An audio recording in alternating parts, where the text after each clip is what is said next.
This is episode 7 of Esports Salon, and I'm Thorin, the usual host, and we're going to go around in a circle here. Actually, no, what I'll do is I'll start it like this, okay? So the general theme of this one is going to be, because people are probably wondering, I did an episode in the past that was actually about esports journalism. So this one's going to be called Struggling Esports Content Creators. Wow. And it's going to be about the grind, the rags to riches story, they're still at the rags part, they're trying to get the riches. So obviously I've got the riches, sponsored by Boomio. At this point, when this video comes out, be sponsored by someone else as well. So take a look at all the sponsors on the side. I'm obviously not struggling. I mean, I'm struggling to count these fucking chips I'm stacking. But aside from that, it's like the rule of two with the Sith, You have to have one who has power and one to desire it, So we know the dynamic that's going on here, Very much getting my Palpatine on. So now we'll go around in clockwise order of the overlay. So what's great is they don't even know where they are in the overlay. So when I do my traditional intro, they don't know who I'm talking shit about until I say their name. So, good friend of mine from a scene. I'll keep it very vague again. I won't let him know. Good friend of mine from a scene. I know from having helped this guy out and having, promoted his work, that if I was ever to get into a bind in the game that he's in, he'd have my back. He'd make sure that, the community stayed off me. He wouldn't stick, when all the other people, when Brutus and all them are sticking all the daggers in, he wouldn't pop in with his own little dagger and then at the end sort of be like, oh, I got you, I stopped them stabbing you. It's like, he'd never do that. So obviously I'm talking about Flame here. The rest of them are all wondering because I think, have I betrayed? No, actually they haven't, actually. They're all just... They're all very, people I respect. Yeah, really admirable people. But no, when Flame isn't completely hanging me out to dry over the NRG situation with Seagull, he also creates a lot of content. And he has a YouTube channel, and he does desk analysis stuff. Yeah, it's an interesting model for a career, that. Don't think it'll ever work, mate. Never work. So we're going to keep going around the circle. In the bottom right-hand corner is Shakarez, and I actually really hate memes. I don't know if you know this, Shakarez. I only think memes are funny if they're a bit like at least they've got to have some subtlety to it, or you've got to put it under the radar a little bit. You can't just say a meme like that. So I actually think that meme about you being expected is actually shit. It's not. It's not that. It really is. It wasn't bad when I said it because I said it 3 years ago or something. It's like I said it now when expected doesn't even play anymore. So in general, you are known for doing content over the years. Actually, you really did. You have to be honest. You were a Twitter analyst. That's where you started. Yeah. You were one of those wretched creatures that the secret is you never actually give your own opinion or give a really in-depth account. You just tell everyone else in a very minute way what they did wrong. But the key thing is, I'll give you props. You did eventually put it out there. You did transfer that. You started to do your own content. Obviously, you've actually also stepped into the talk show game. And with the War Room, what I've enjoyed about that, okay, is that, first of all, in theory, it's still ongoing. You guys are still grinding. You're still trying to make it. But what's great is I know there's a lot of people in that community, that swamp, whatever you might call it, of the Twitter analysts, who whenever they watch me or they see some talk show, that they're not on, part of what they do is they sort of grumble and they go, oh, that's wrong. I'd get it right if I was on that show. And what they tend to find out, Shakarez, as you maybe can attest, is that when you do your own show, it's not quite as easy as it seemed, is it? It's not as easy to get the guests. It's not as easy to keep things on topic. It's not as easy to keep things entertaining, Actually, a lot of people, their usual misstep, is they just try insulting people. They don't realize I actually had to there's skill to insulting people, You don't just insult people and then they go, thank you, here's money and fame. That doesn't really work. You have to actually be good. People don't understand. I've always said this to new journalists. I'm not actually succeeding by insulting people. That is actually the luxury I have. I'm doing that on the side. That's actually the thing that might be destroying my career. I had to be really, really good to insult people this much and to continue to do it. And hopefully, all things willing, to continue to insult many people in the future. People I don't even know yet. Games that don't even exist yet, but one day will. And I will insult, I will deride, and I'll generally just be very disrespectful. Assuming I don't die before then. Maybe killed by anyone in any number of games at this point in time. There's a lot of money in esports now, boys. Watch out. So we're going to keep moving around the circle. Because, oh, by the way, Shakarez currently works for... Do you still work for LoLKing? Yeah. Still working there. Still in that Bane pit, grinding away, trying to find that fucking rope ladder to get out. Okay, so we're going to move around. There's one name left. So the most rags of all the people who one day aspire to have riches, if you want to talk about struggling, this guy, this is his first ever appearance as far as I know in a video. So struggling right there. So Sam W. Delorme, he's done the classic mistake, Flame. He's actually like just used his name. You know, he hasn't got a name. Like, I realize your Twitter name is Matt, you know, but you use the name Flame, you know, that's a pretty cool alias, you know. If you do some good work, you know, people are going to go, oh shit, that sounds fire, you know. Shakarez, that's not bad, you know, I don't really know what it means and not really sure what's going on there. And also that, by the way, is a classic mistake because it's not even name in league. Your name's like Kalebot. So there's a lot of branding nightmares going on in here, okay? There's like a guy with an alias that doesn't have his Twitter name with Flame. Shakarez has made a name famous in the game and then made a totally separate name and then wonders why people constantly ask him, like, wait, so are you Kalebot then?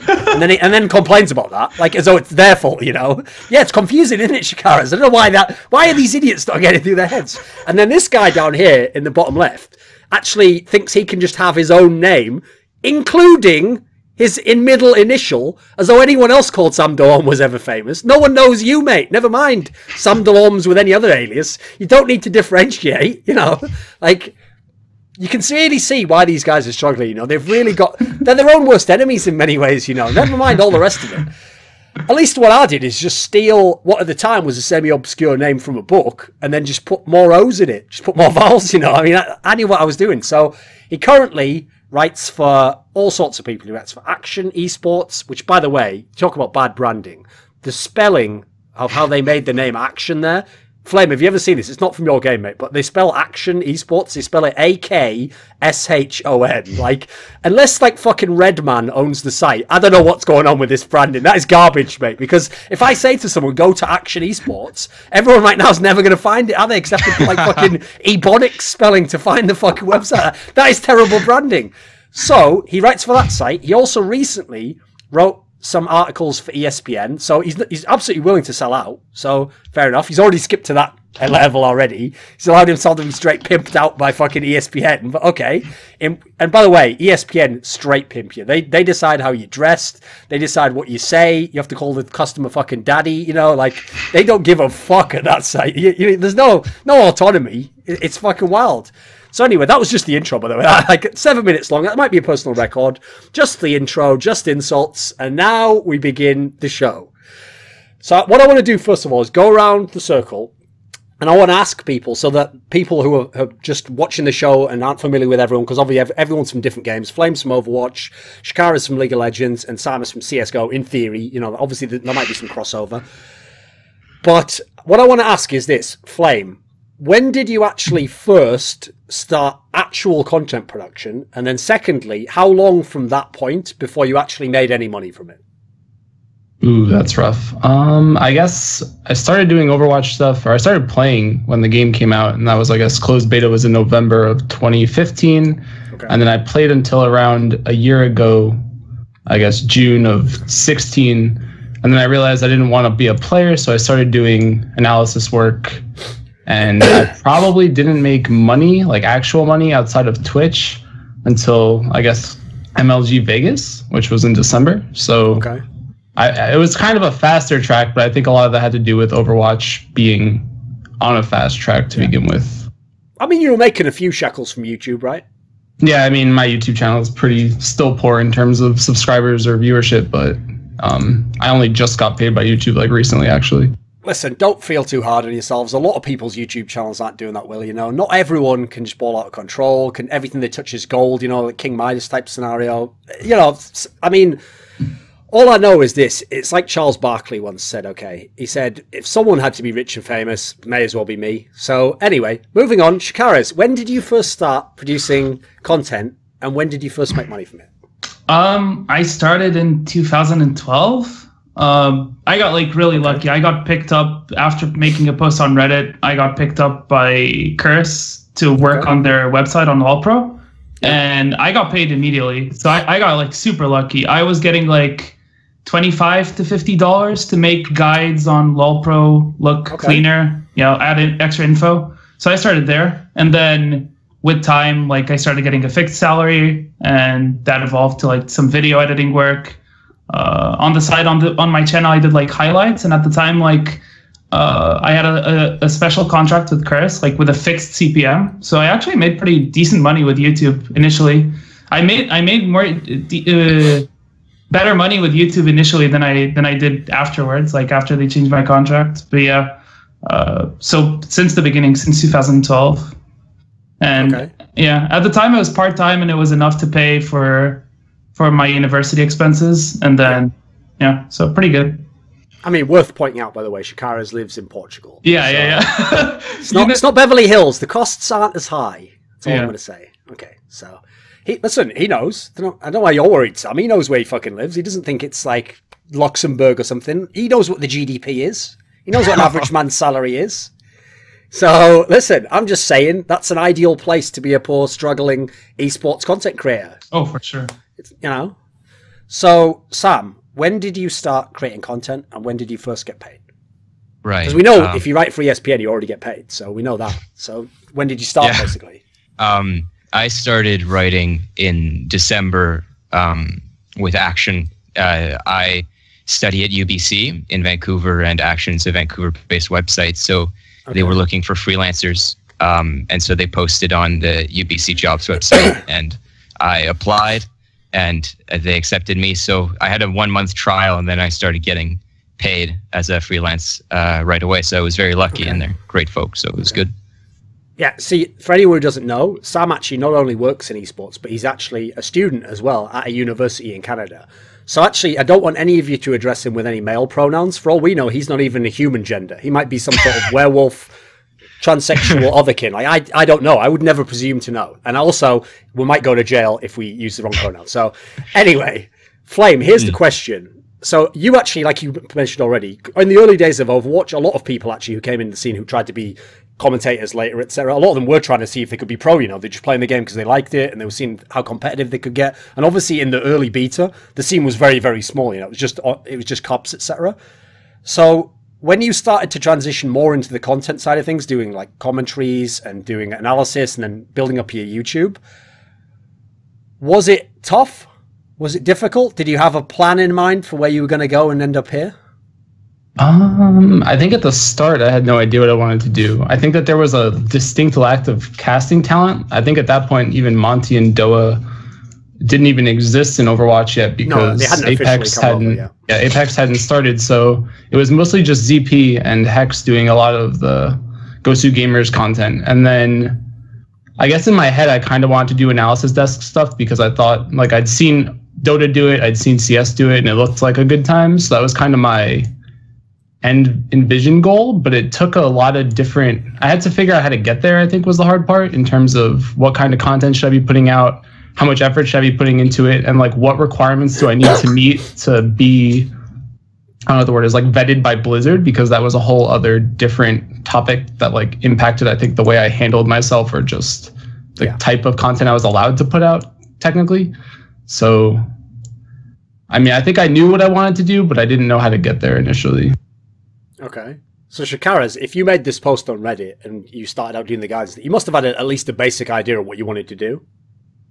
No, actually, I was bored in statistics class because I was in university back then, and yeah, I was just bored in statistics class. So I just made a post about, it was preseason, so a lot of things change in preseason every year in League of Legends, and basically there were changes to tenacity. So I just calculated all the top 5 champions. How could you get the maximum tenacity? And tenacity is basically like reducing crowd control effects. Okay. And that was the post. And then that post got copied. The way I got to my job was super weird because like someone at LoLPro, I think it was Big Steve, so Steve Arden said, copied it to a guide. And then someone told me that it wasn't a St. Vicious guide. And I was like, I messaged St. Vicious asking if he could put the source. That was all I was looking for. Okay. And he told me, oh no, Steve did this. And I messaged Steve and he came back to me with the offer. So like I was just studying, like I still remember my parents still look back to that day and still kind of hate that it happened that way because I was like 100% focused on studies. I just played League casually. I was like a silver or gold pleb. And I just played League casually and I was studying. And that was kind of my, that's when I started working. I started kind of losing focus from uni. But yeah, before that, I had no intentions of working in the League scene. I barely knew anything from Pro League. So, okay. Yeah. Well, no, I mean, thematically, that is a great story because obviously the key element that you need to make it in esports as a journalist is tenacity. And you also need to be able to reduce the effects of crowd control. That is a very good thematic kind of link to what you'd have to do in your career. So, Sam, was it a similar scenario for you as these guys describing here, which is that if you notice, no one so far said like, oh, well, what I did was, I always wanted to make content and that was my goal for a long time. And then, I quit everything. I put it all aside and I said, right, I'm going 100% into this. I'm going to do 12 hours a day. And, I'm going to ask people all the time for help and quit. If you notice, everyone pretty much made it like a player makes it. You do something on the side. If you see some level of aptitude or it's fun, you do it a bit more. And then if you end up then like kind of gradually taking the steps forward, you end up having something of a career from it. Was it, if you were a student, was it incidental getting involved in esports in this way? I mean, kind of. First, I wouldn't say that I've made a career out of it. Definitely not. But we'll see how the show goes. But but I mean, I'd been following esports for a very long time, and I really enjoy writing. So I guess it always kind of made sense. But it was definitely just a thing on the side. I mean, for the first while, I didn't even produce an article a week generally, and I didn't produce very good content because I wasn't particularly good at expressing my ideas on paper.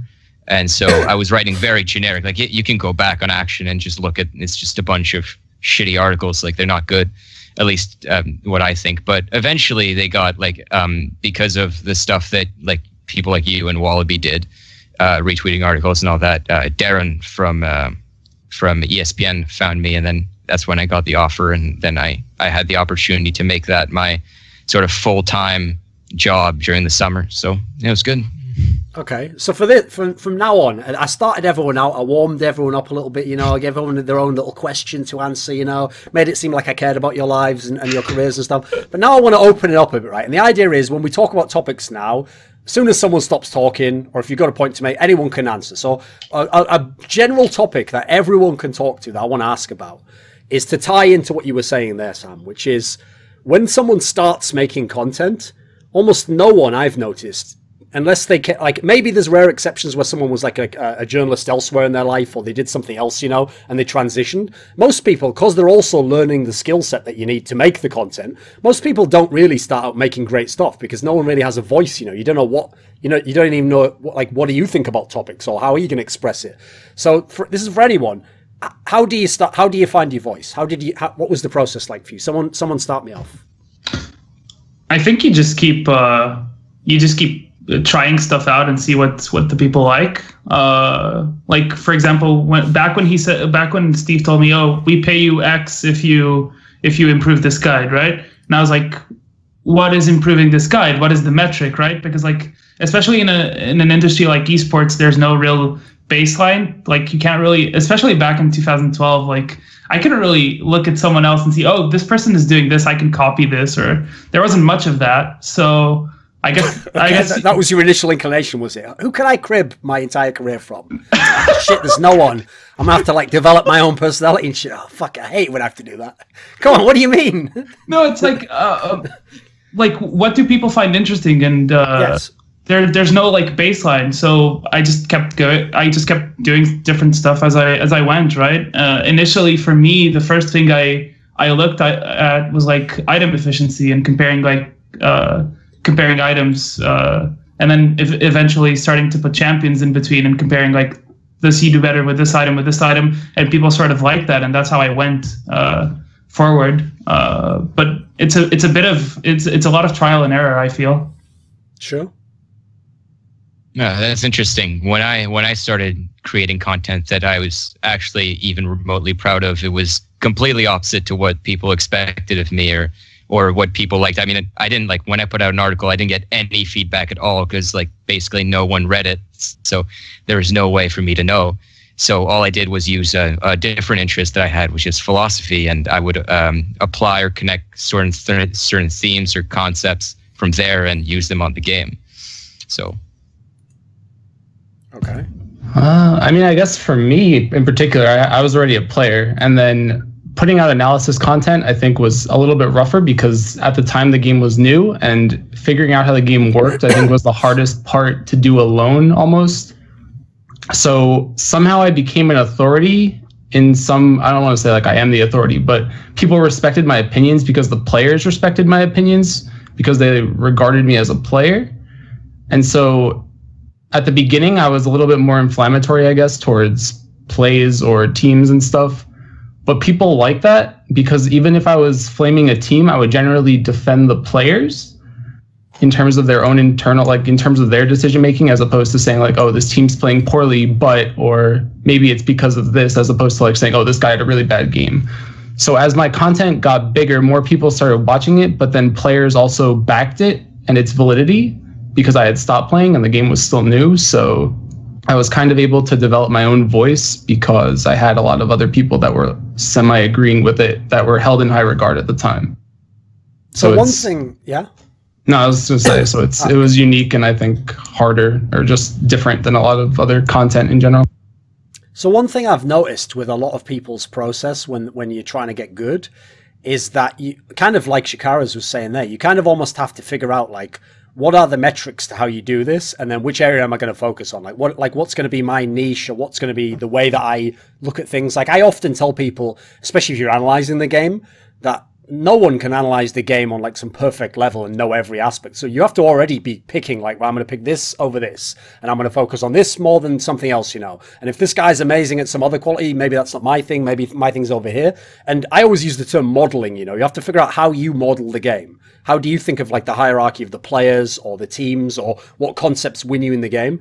So what has the process been like in that respect? Because I feel like that has to be a big part of like getting a voice, getting a following, getting people interested in what you're doing, is when you develop your own model or your own perspective, you know?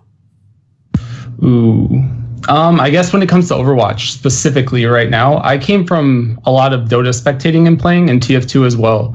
And Dota's a lot more, I think, teamwork and alt economy and itemization, and just, I mean, it's the same as League, just having the advantages and knowing when you have the advantage, your item advantage and all that other stuff.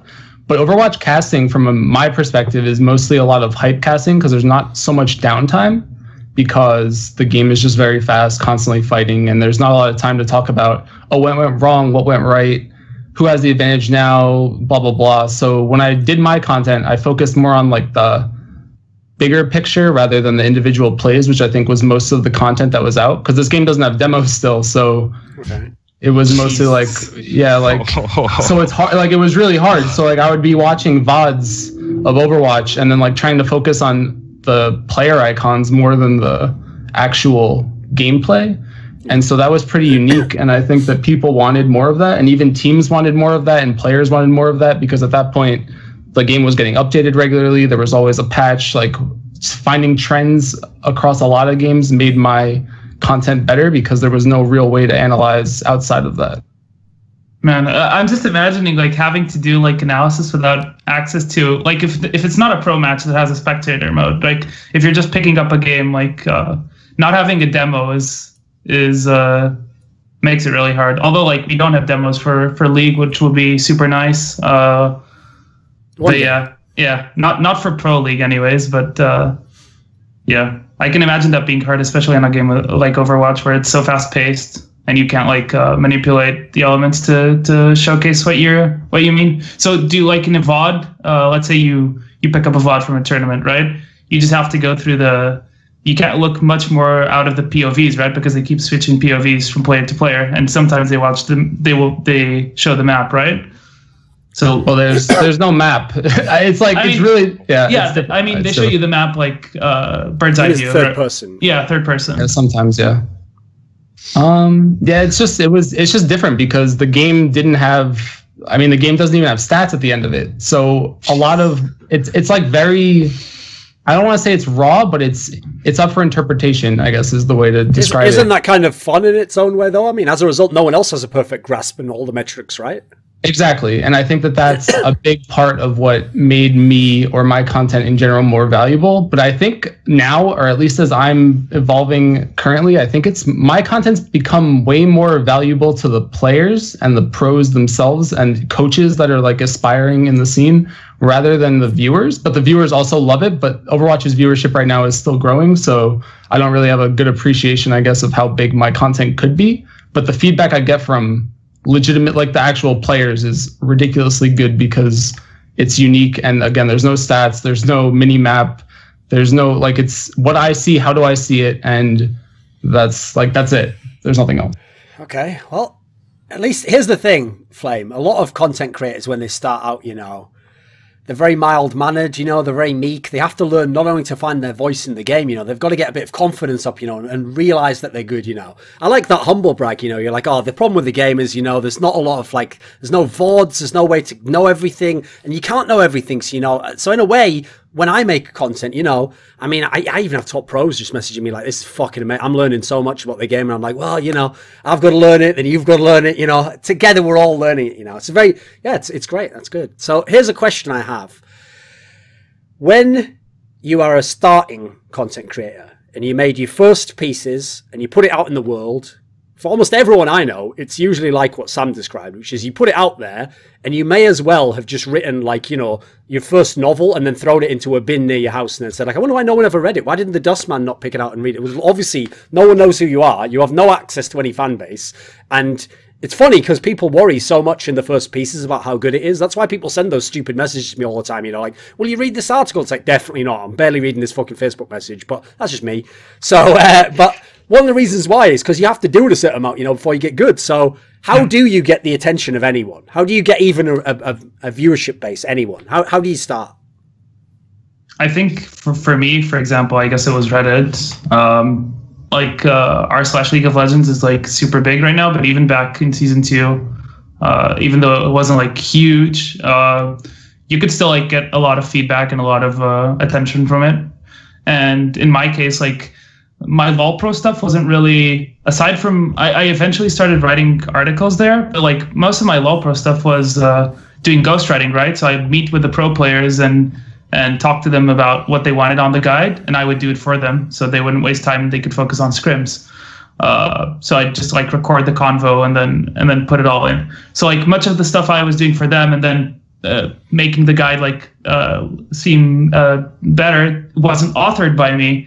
So like that part, I guess, like no one knew that was me doing parts of it. So the way I found like to show my stuff was through videos, through YouTube. And yeah, I think Reddit definitely has a big part in how I had some YouTube success at the time, because without YouTube, like and the other part was like at the time I was doing no one was doing highlights of pro matches, or almost nobody, so everyone would just put the whole VOD, right? And at the time no one was doing highlights, and I started doing highlights and they would get mad views, right? And I had them in the same channel as I would have my like more analysis focused videos.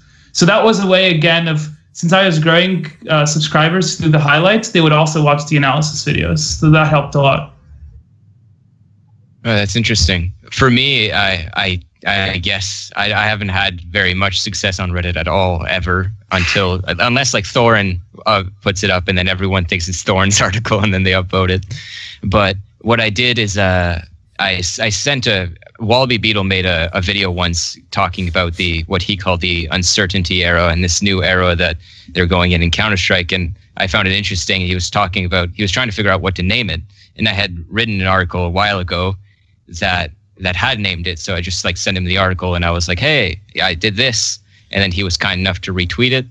And then that's how I got my first tiny fraction of traction. So, yeah.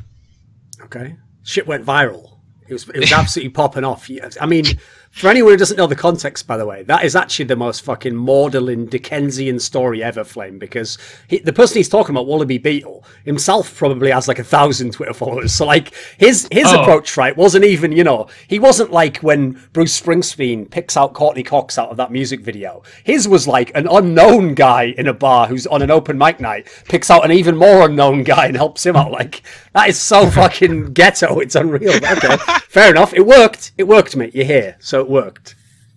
Mine was circumstantial, I guess, because Overwatch was still new. I think I was still doing VODs, but it wasn't so much. My content wasn't blowing up. My stream was getting a little bit bigger. Like I was trying to stream. I stream all of my VOD reviews because I do like chat interaction in some form sometimes, just like see what people say. Maybe they have questions and I can answer that in real time. But I guess it was Turner did the Overwatch Open and they brought in casters for that tournament.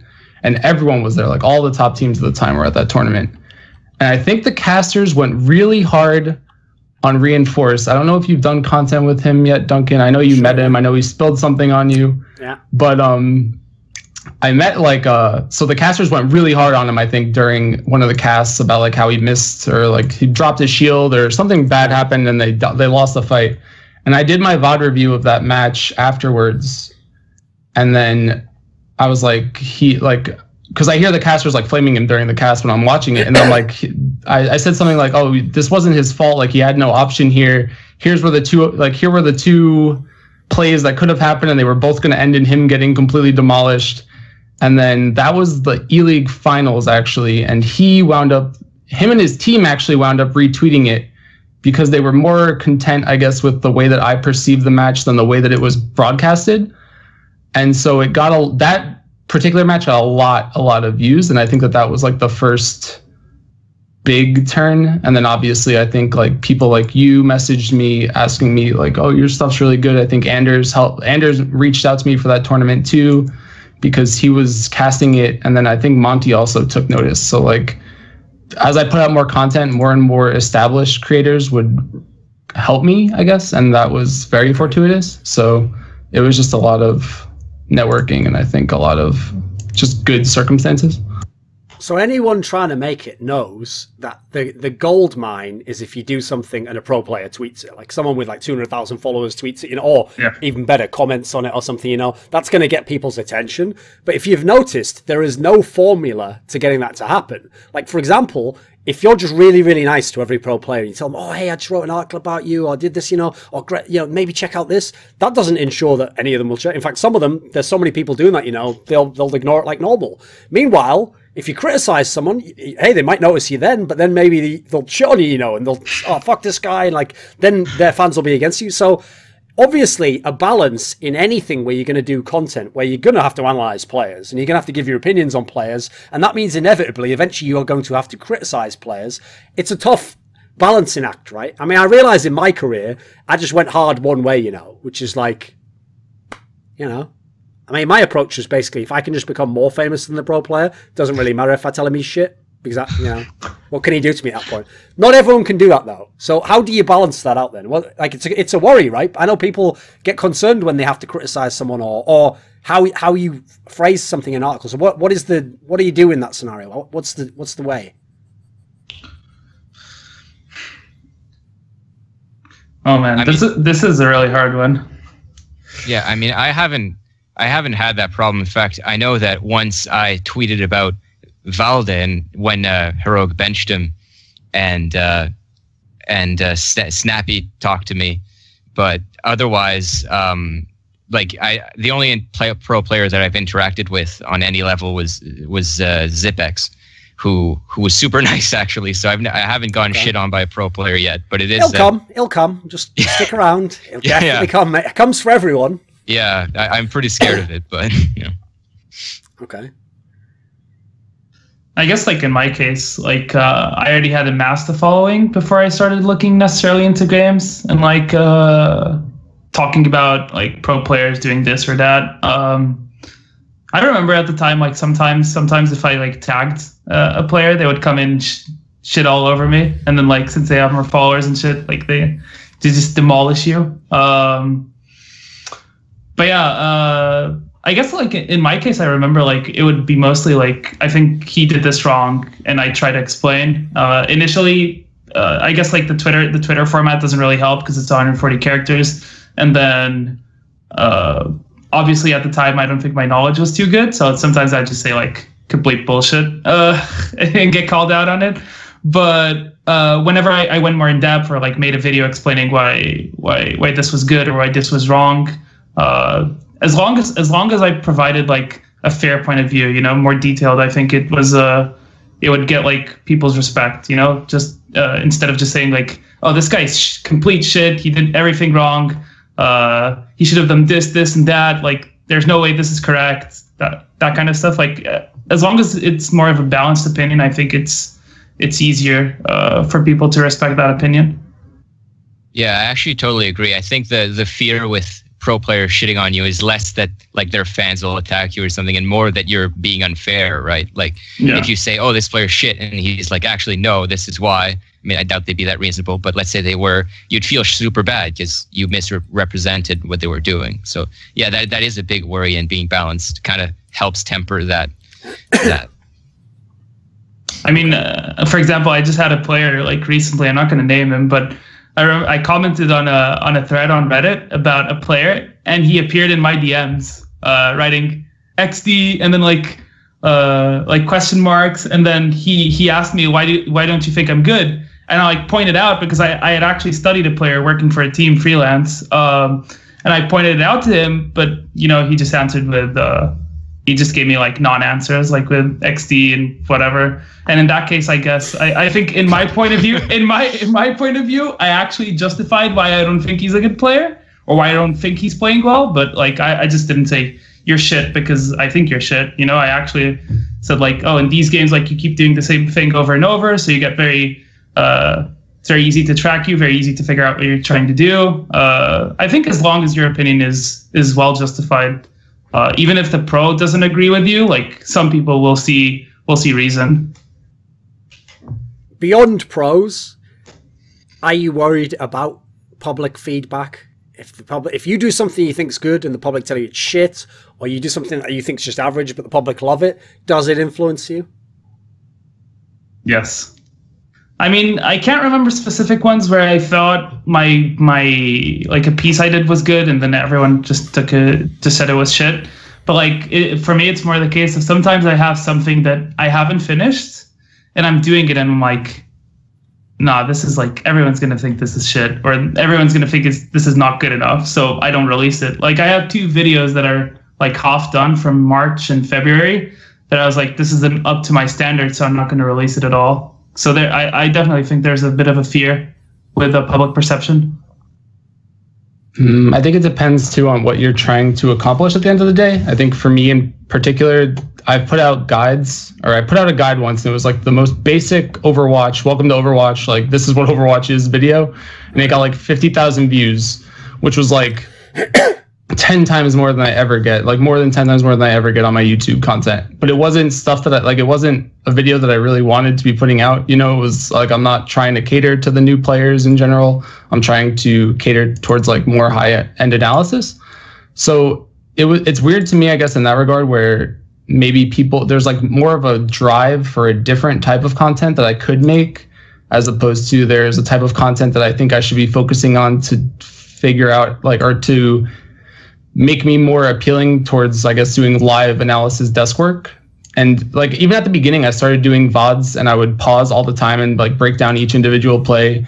But then I realized like, this is unrealistic. I don't want to do this full time. I want to like be a desk and an analyst, or maybe even a color caster. So I should focus on not pausing, trying to get as much in as I can in real time, even though there was still probably a bigger want for the slower or more streamlined content. So I think it just depends on what you're looking for. So Flame, I know you've never heard this, but imagine a hypothetical world in which people posted comments when you put your content up, and they were like, he just criticizes everyone, and he's like, you know, he's like nitpicks too much, you know, and then he thinks he knows everything. That doesn't affect you or influence what you do in any way? Currently, I don't think so. I think as long as I have I don't want to say the blessing, but as long as I have like the backing of the players, the scene, and the people in it, I'm not super concerned with the average YouTube users' comments, I guess. Like if I get feedback from a pro, or if I get feedback from someone at like Blizzard, like maybe a talent or someone that works in production, or even one of the casters that I work with saying like, oh, you know, you shouldn't have done this, or like, I think that holds a lot more weight. I don't think catering to the viewers in general I don't think it's super productive, because people will like your stuff and some people won't like your stuff, and some people will never like your stuff. And I think that there's like a good balance there of knowing whether or not you should be catering to those people, or if you should be changing your content to hit someone else. It's a fine line, I guess. Sure.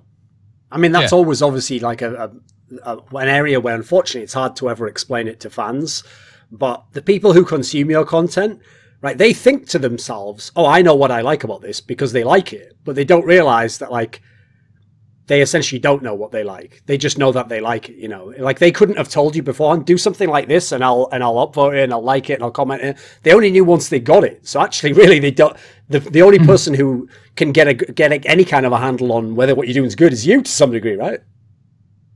Yeah, and I think I don't know if you guys have done this, or I don't know if anyone's done this, but I've been like slowly growing my own like community in the background, which has really been very helpful in terms of just getting content out there, because I have my stream, and then I have my viewers, and I have my fans, and like having fans as a talent is pretty interesting and unique in itself, I think. But knowing that if I make a video, they'll like immediately post it to Reddit for me, and I know that they'll like give me feedback and tell me like, oh, this sucked, and I won't care. I think it's like a very helpful tool that I don't think is being super explored, but I think more people should definitely try going that route, because it like helps a lot actually.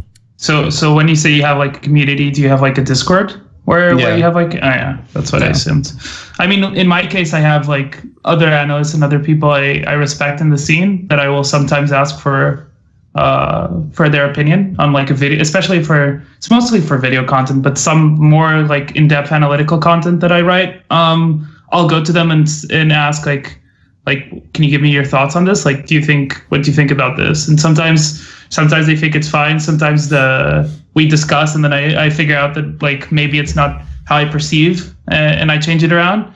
But I tend to second guess myself quite a bit. So I do have like a group of people, friends that I trust and that I know are knowledgeable and that I can bounce ideas off of, and they do it with me as well. And I think that helps a lot in making sure like the content is up to par, up to a quality standard. Yeah, that's interesting. I don't have any sort of community, but I do have a few people on Twitter that like keep me honest, you know, like they're just that people that follow you that like your work, but they're still like proper cunts. And like, if you do something wrong, they'll let you know. And I mean, I appreciate it as long as they're not too rude. So I think that's actually super useful. And those people that follow your work like chronically are actually way more useful at feedback than anyone who first time they read. Yeah. Your on Reddit, right? Because their opinion, I feel like people on Reddit, the criticism you would get the opposite criticism from a different subsection of people that also would just hate what you do. So I don't know if there's much you can do about that.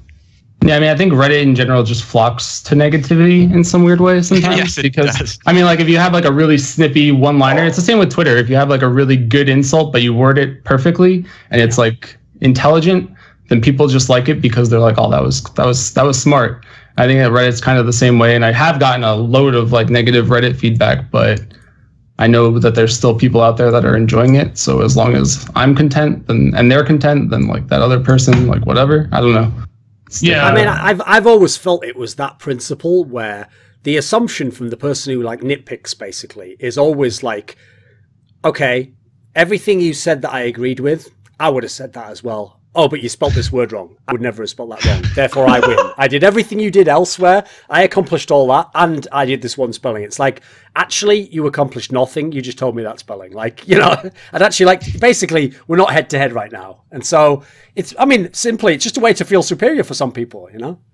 So it's understandable. It's a very human flaw, though, feeling superior to people. Yeah, there's also, I think a lot of people on Reddit, if you write something that's a little more like intellectual or especially analysis content, they kind of feel threatened if they start to not get it. And so they'll start like really nitpicking, and like I've gotten like ridiculous insults that where like people have completely ignored my entire argument just to say it was trash and stuff like that. So I feel like that's a huge problem with Reddit, at least a small subsection of people on Reddit. So they don't rage at me. Yeah.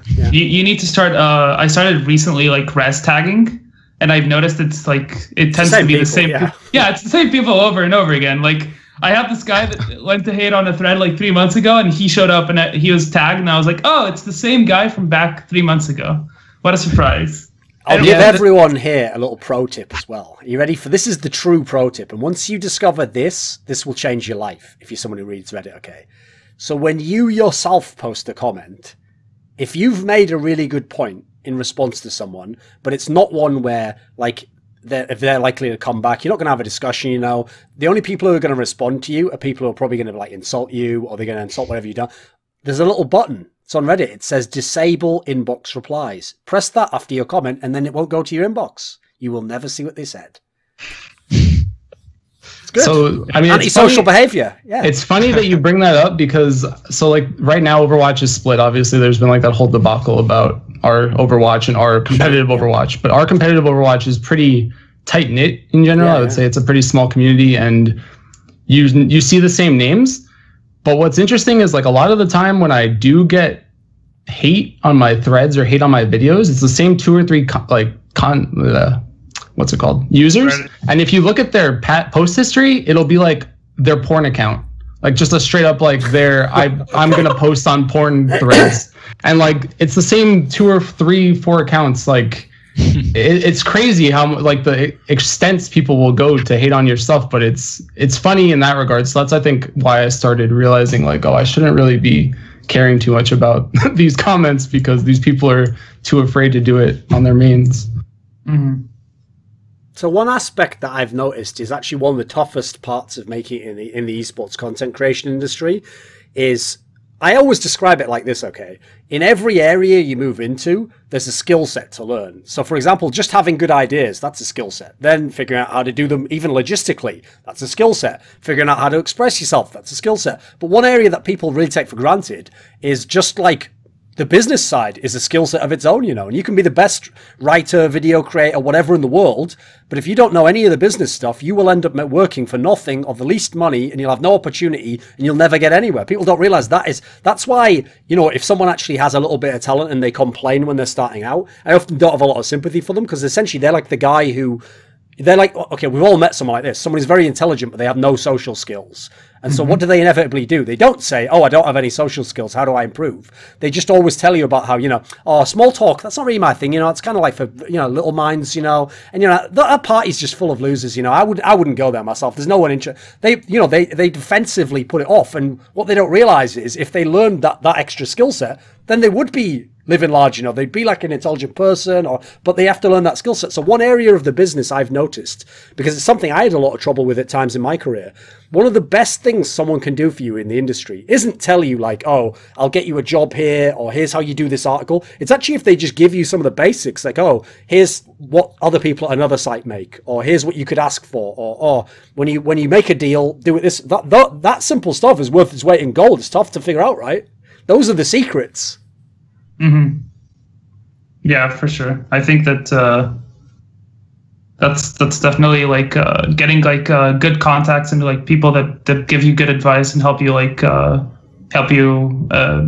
make your content better, but also like help you like with sharing, right? Because I see that in the sense of like nowadays I aside from my own content, I have like 3 writers that work at LoLKing. And I like edit their stuff. I go over it. I go like, do you think this is right? Maybe we could change this phrasing here, that kind of stuff. And then I noticed all 3 of them are really bad at sharing their content, right? So this is something I've been trying to teach them, because like one of them has 100 followers, the other one has like 50, and the other one has 250. It's like they're pretty small, and like I'm trying to teach them, okay, this is how you share it. Like if you put it with an image, it'll show up, like it will catch people's attention more. If you try to create a discussion with other people and like reference your article, for example, but like because it's relevant to that discussion, it might come up and people might retweet you. So I've been kind of myself teaching stuff I've been taught in the past. So I think it's something that like it helps a lot if you have someone that can teach you those stuff or help you with learning other skills, especially with sharing content. Because like if your content doesn't get shared, it's like you said, it might be the best, but if no one's reading it, doesn't matter. Well, I mean, the classic example, okay, is someone writes an amazing article and then the tweet says, just wrote a little something about this player, and it's like, no one will ever fucking click that, mate. It could be the best article ever. You haven't told me in any way why, you know. You'd be better off just saying something like, this player will fail forever. Like that's fucking fire. You might click that, you know. Yeah, exactly. But that's like a classic example where someone hasn't figured that out, you know. They think that you're going to click it no matter what, you know. Yeah, sometimes, for example, like going with something controversial or or something like really strong quote can really catch people's attention. That's a really good way of sharing your content. So yeah, it's a lot. Again, it's a bit of trial and error, but it helps a lot if you have someone to help you out, like figure out what you're doing wrong when sharing your content, or when even writing it, like the way you write it. It definitely helps. And I had a lot of people throughout the years that helped me a lot to help me do that and help me improve in that sense. Yeah, that's super interesting. And I think that if I look at some of the most like thriving journalist scenes that I follow personally, they're all like, there's not just one writer or two writers. It's like a community of like 5 to like 7 writers that always talk to each other and all that and share each other's content and all that. And it's sort of, you build a sort of community where you can reliably get a lot of retweets and all that, and feedback. And like, since there are people that are very qualified in that field as well, they'll call you out if you say something wrong, and all that. And I think it's actually something that's conveniently, because of Thorin, some kind of Sith Lord of Counter-Strike journalism, like he's started to retweet stuff from myself, but also Wallaby, Stuchu, and like Max and stuff like that. And so I interact with those people quite often. It helps a lot. So I know that I tweeted something out yesterday and Max disagreed with it. So we just had a long talk about it. Yeah. And it helps refine the mind a little bit. I think, yeah, that's for me, it's weird because Overwatch was new, right? And a lot of people weren't thinking about it the way I was thinking about it in terms of gameplay.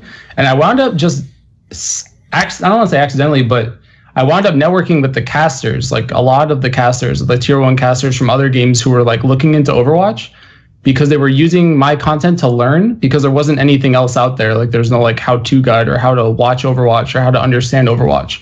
And so I wound up just running into Anders messaged me. I think like Mitch Uber would message me, Monty would message me, Doe would, like they all would be like, oh, I love your stuff, like keep it up. And I built my network that way. And it was very unique in that regard, but I think it had a lot to do with the fact that the game was new when I was new. So it put me in like a pretty advantageous position in terms of just being able to meet people, because they had to know me, because they wanted to know me, because I was helping them get better at their careers inadvertently. So just having them be able to retweet my stuff, or even like players asking me for coaching help, like just having that network that'll retweet and like and share and I don't know what the word is, like vet your content, is definitely very beneficial. And like getting there is definitely hard. And I don't know that I would have been able to get there if it wasn't for the good timing. Yeah, that reminds me, like you were talking about the casters and some players. Like in my case, when I was doing ghostwriting for LoL Pro, I would have to interact with the players, right? At Curse. So like at the time it was Voyboy, Dominate, Class. I interacted with a bunch of roster iterations, right? But like, for example, for Voyboy, Voyboy was one of the people who taught me the most about League, right? Because I would be always curious and ask him, why do you do this? Or why do you do this build? Or why this order? And that kind of helped me as well, like get more knowledge about the game, was just having a ton of pro players that I would work with every week, and I could ask them stuff, right? To make sure like the guide looked good, but also I would kind of improve my game knowledge as well. So that I was really fortunate to be in that environment. So I have a theory when you're making anything creatively, that unless it's something like really quick, you know, something very disposable that you could do in like half an hour, if it's anything that takes, like I've noticed it happens a lot if you have to research something or you have to make a lot of notes and you have to kind of like tunnel in on the details. What happens is initially, as you're doing your research, as you're tunneling in, what you're basically doing is trying to get more and more like curious and more interested in like, why is this very detailed thing that, and then can I go further than that? Is there like another pattern I can go? And the problem when you do that, okay, is before you finish the piece, before you can kind of know it's complete and then step back and see the whole thing, you go so deep into it that sometimes when you do this a lot, you'll get moments where it's almost like you just have a moment of clarity and then you think, is everything I'm doing right now shit? Have I just like gone way too far into something that no one's interested in? In fact, am I even interested in this? And then you start thinking like, oh, maybe I should just abandon this. Like maybe like, yeah, I had an idea, but I went off track with it. It didn't do it well. This is something where, as far as I can tell, it seems like a lot of people who make content struggle with that. Like, it's not until you put it out there and you get distance that you can actually know if it was good. Mm-hmm. I mean, even like it would happen more in the past, right? But even today, it kind of happens to me where like I like do something and I'm like I second guess myself, or like I'm not sure if it's good enough, so I don't complete it, or I think it's like, man, I'm going like way too deep into the numbers and no one will find this interesting. Like maybe 10 people will find this interesting because like they really like the nitty gritty like numbers breakdown. And that's something that with time I think improves. Like for like the more math articles I do, like what I tend to do is like I have a sheet full of shit, but I won't show much of the numbers, right? I will try to take the numbers and make it like interesting without like going too much into the math, because like you have to remember that a lot of people that are viewing your content, like their attention span, if they start reading like a bunch of numbers and calculations, they're like, nah, this is shit, like this is not interesting, or like they'll go down and look for a TLDR, right? And I think that's a skill that like it comes with time as well. But yeah, sometimes like you go way deep into something and you think like, nah, this is like I'm going way too deep into this, or this is starting to be not interesting because I went too detailed, right? But I think it's something that improves with time, and like it's a skill that again, like with experience, you start getting better at it and start figuring out what the readers what people want to read and what they don't want to read or consume if it's a video. Like for example, VOD reviews, right? They tend to be more niche, right? Because like not everyone has time or is interested in being 1 hour watching a game being broken down, right? So like in some cases, like some of the analysis videos I did were like focusing on a very specific thing, 5 to 7 minutes, no more than that. Because if I don't do it in 5 minutes or 7 minutes, I won't get their attention. And for example, for some of them, since I write the script, I'll put subtitles on YouTube as well, even though I think my English is kind of clear, but sometimes I'll put subtitles as well because that helps them keep track. If their English is not too good and I'm speaking too fast, they won't be able to catch up. So subtitles help, that kind of stuff. But I think like figuring out how to keep it interesting, not only for you but for the reader, is really important. If I was actually like really skilled at editing, as you were saying that, like subtitles would appear on the screen, and I'd be like, "Oh shit, he was speaking English the whole time." so it's okay. Here's the funny thing: when you say that, though, I actually think that's something that comes with getting good at what you do, which is that when people start out, they don't know it, but they're actually usually quite insecure. Like, they don't know if they're really good, and part of what you do is, like anyone, you overcompensate. So for example, you try to make as many points as you can. So you make like 5 really good points, and then you have like 3 that are like pretty good, and then you think, oh fuck it, just throw in the others as well. Like, yeah, there's 2 that are okay and 1 that's a bit suspect. And what you think is, you think that the quantity of points will overwhelm people and they'll be like, this was a good piece, you know. And what you don't realize is it's the equivalent of if someone started out as like a stand-up comedian and all they did is went up and they just told one-line jokes, and they just told 30 one-line jokes in a row. That would actually bomb completely. Like, you know, maybe 1 or 2 of them would be funny, but all the ones that aren't are going to kill you. Like, no one's going to keep listening. But if you could go up and you were an amazing stand-up comedian, I mean, some of them can do like a 10-minute segment that's like 1 joke, you know, it's a story that sets up and then eventually has the great payoff. And the point is, they found what the really good point is, the really good line, you know, and the rest of it, part of getting good is how do you fill the rest of the space, actually like crafting it, you know, because when you do it that way, actually less is more in that way, you know. You want to make your best points, you want to make something really good, not put in like all the other stuff. So I feel like that's actually like a struggle for a lot of people. I know myself, that took me a long time to learn, you know, like don't make all the points, don't put in all the research, don't put in every little detail, figure out the best parts and then just make that the piece, you know. Yeah, I still remember like when I did an analysis for a team, like one of the first, when I was trying to move from content creation to like working with team and staff, I remember this game I broke down and I went way too far in details, and it's something that I learned eventually that was like I was going way too deep into pick band. Like I would say like, okay, he picked this here and this is bad, but it could be justified because like maybe this, and it's like I'm just going through so many hypotheticals that it's like people just lose track, right? And then you have to remember that, for example, if I'm doing content for a player or a coach, it's different, because like if I'm doing it for a coach, he'll want it more detailed than a player who will want it more breakdown, more easy to basically to I'm missing the word in digest. English here. Yeah, to digest. And that goes for viewers as well, right? If I'm doing something for a coach or if I'm doing something for a viewer, I think it's completely different, right? Because if I'm doing something for a viewer that goes like way into detail, they'll just miss the whole point completely as well. So there's that too, that you have to tailor towards your viewership depending on what they're looking for. But yeah, sometimes going too in depth is definitely a problem. Like I would go I went into the nitty gritty of like in league, I would go like way into the micro aspects. And like a player looks at that and he's like, okay, I did this wrong, but like I know I did this wrong, and reading that I read that I did it wrong doesn't really help me as much as leading up to the play. What could I have done differently, or how we could have approached the situation differently is completely different. So the macro aspect is more important. So yeah, that's like I guess an analogy in that sense. Yeah, that's interesting. I mean, I think for me it's the opposite problem, because like you do like really like balls deep analysis, so you have to narrow down the scope, and there's always the worry that you narrow it so much that people lose track.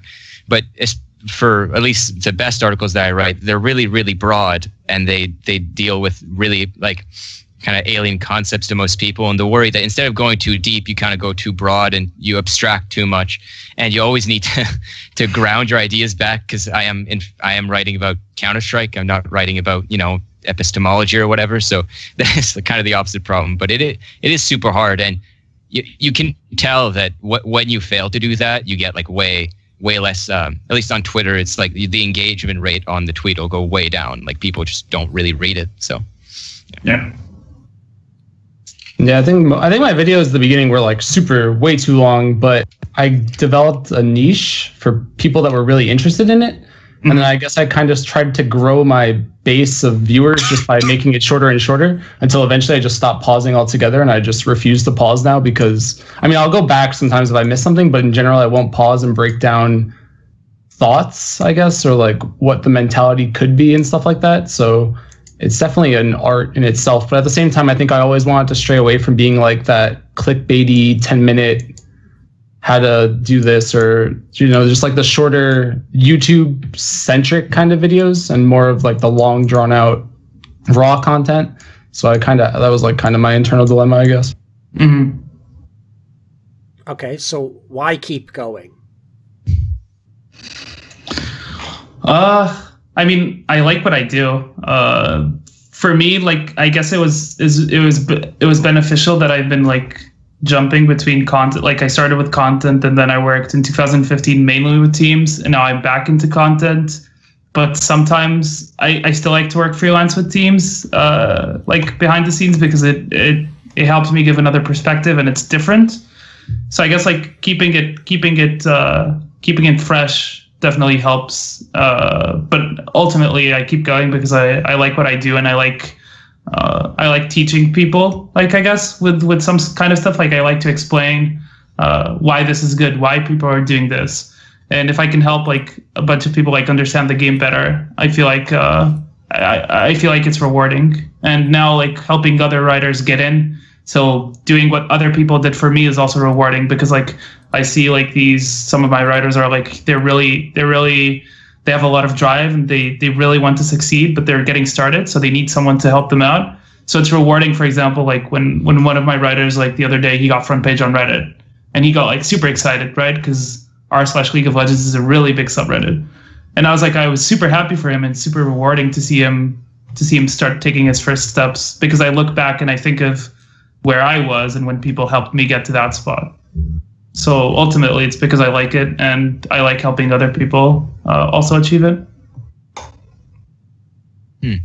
Well, for me, I'm if I don't like what I do, I'm an incredibly lazy person. So I try to work in stuff that I'm interested in, and I think that first of all, I just really like Counter-Strike, so that's not no complaints there. But I think that writing really helps me think, and using concepts and applying them to something that's very specific, like a sport, clarify certain ideas that I have that I wouldn't force myself to experience or play with otherwise. And so it makes me a way more articulate person in general, which is, at least to me, a very good thing.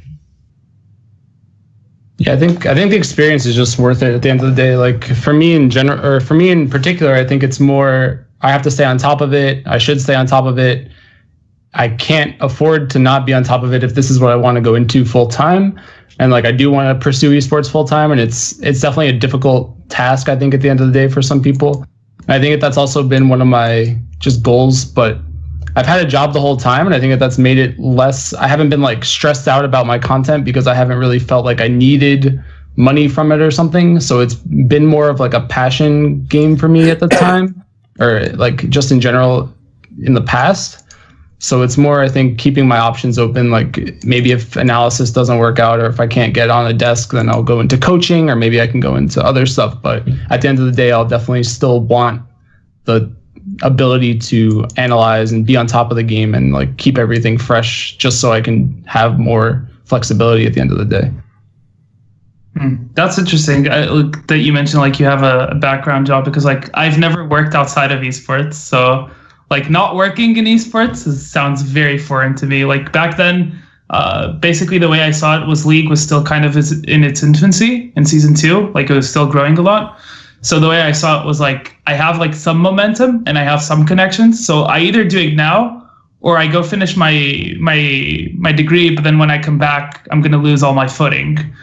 And I told my parents at the time, like, I'm gonna try this for a year. If it doesn't work out, I promise I'll go back to studying. But yeah, the whole that's interesting, because I know a lot of people that have like their fallback job. So if like esports doesn't work out, they're still doing something in the background. Like for me, if esports didn't work out, I'd have to go back to studying probably. So when a long time ago, obviously it would never happen anytime soon, because I'm a very mature person, you know, I've evolved a lot, I've done a lot of reflection on myself as a human, you know, I've let go of all the negative emotions and associations, you know, I've sort of experienced slight enlightenment in a way, you know. Also very, very successful, as I mentioned at the beginning of the show.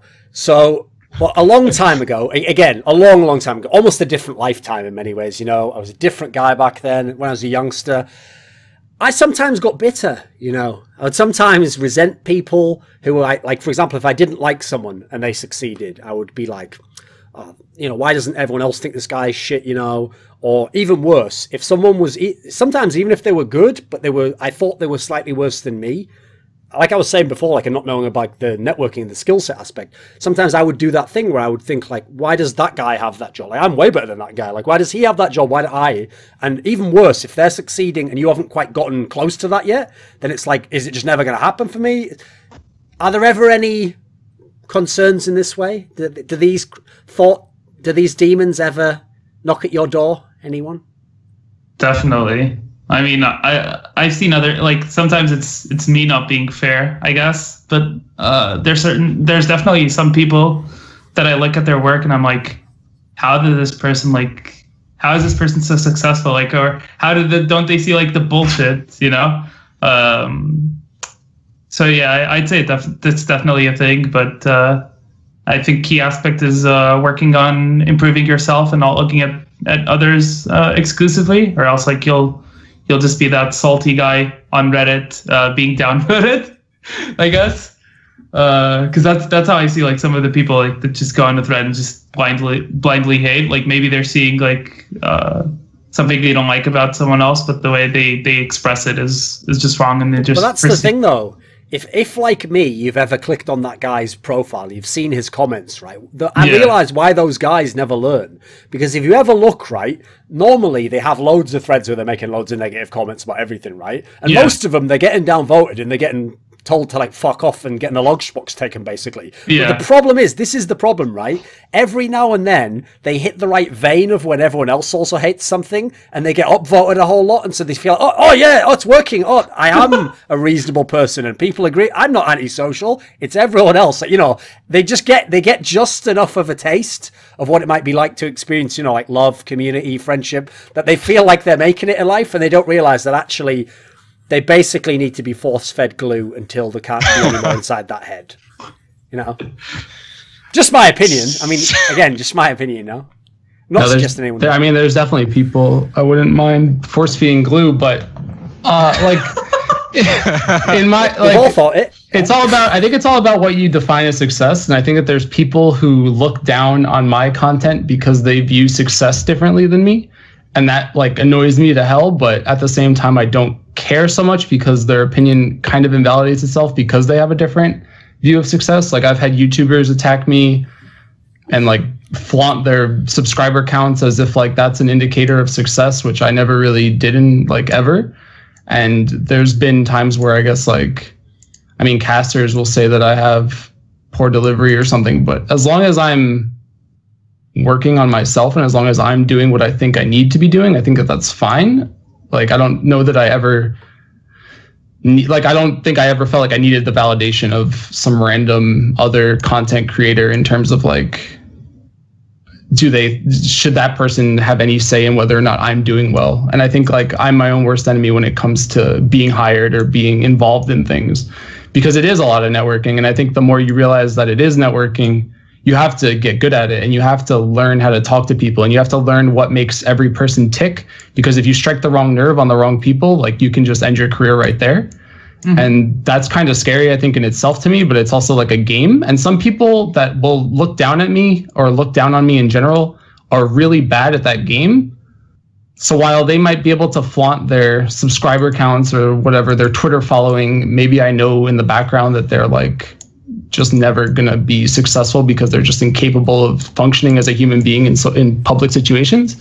So it's like, it's just about knowing what battles you should take and like what battles you need to take, or like how to view people contradicting you or just attacking you in general. Yeah, I think that's an interesting point, and I think you touched like something that's really important when you like create something, which is that you external validation like feels really good, you know, when your article goes viral and all that, but like that's very sporadic. Like you're not, that goes away quite fast. And then it immediately gets ruined the next time you have an article and then no one pays attention to it, right?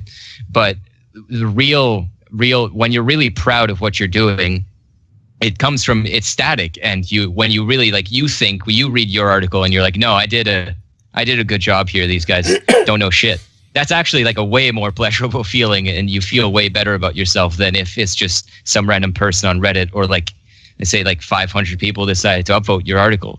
That doesn't mean as much, at least to me, as it does when I read my own article and I appreciate it, right? Yeah.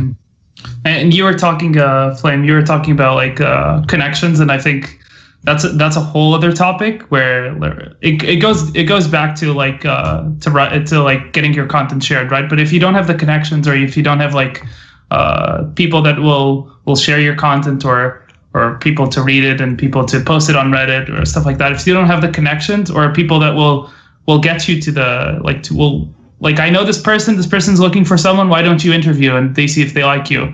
Like if you don't have those connections as well, you also won't make it far. So networking is super important. It's crazy. I mean, I don't like telling this story, but when it came to MLG Vegas, it was like the first event that I was able to do live. And a lot of it just came down to people on Reddit saying like, you guys should hire Flame. When Adam posted in the thread, like MLG Adam posts like, oh, Overwatch we're going to be doing Overwatch in Vegas. Who's your favorite talent? And then a bunch of people were just like, oh, like hire Flame. And without that, I don't think I would have ever been hired. And like, it was all about building that community and building that fan base. And like, without that, I would have never had that opportunity. And then I would have never met a lot of the really good people. So it's like every small little detail, I think, adds up at the end of the day.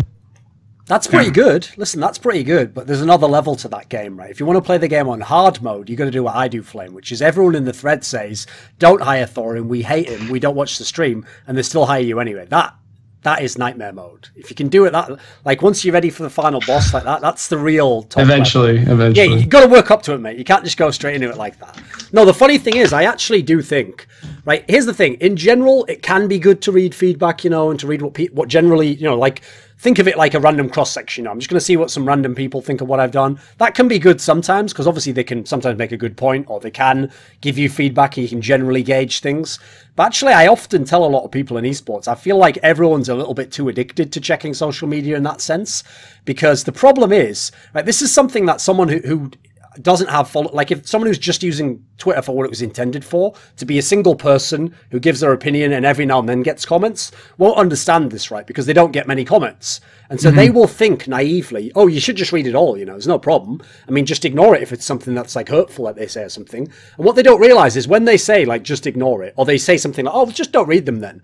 Like, I don't know if the normal person has really thought that through. Like if I told someone who's just a normal guy, right? Oh, here's like I guess the device, I guess here's like an iPad, right? That when you press this button here, all it does is let you eavesdrop on what everyone's talking about you behind your back. Now, listen, it's probably going to be very hurtful, you know. A lot of it's not going to be helpful. So just don't press the button. I mean, I'm going to leave this iPad here, right? Just don't do it. I mean, why would you do it, you know? If you go out that room, you think anyone's not fucking pressing that button. It's the other way around. They'll be pressing it non-stop, won't they? Like, they'll be, and the worst thing is, there's like an addiction to it, you know. Even though you know that things are going to be terrible, because every now and then it's good sometimes, you're going to listen. So I've noticed a lot of people who otherwise are very successful and they're doing great work, you know, and they're not people who should feel down at all.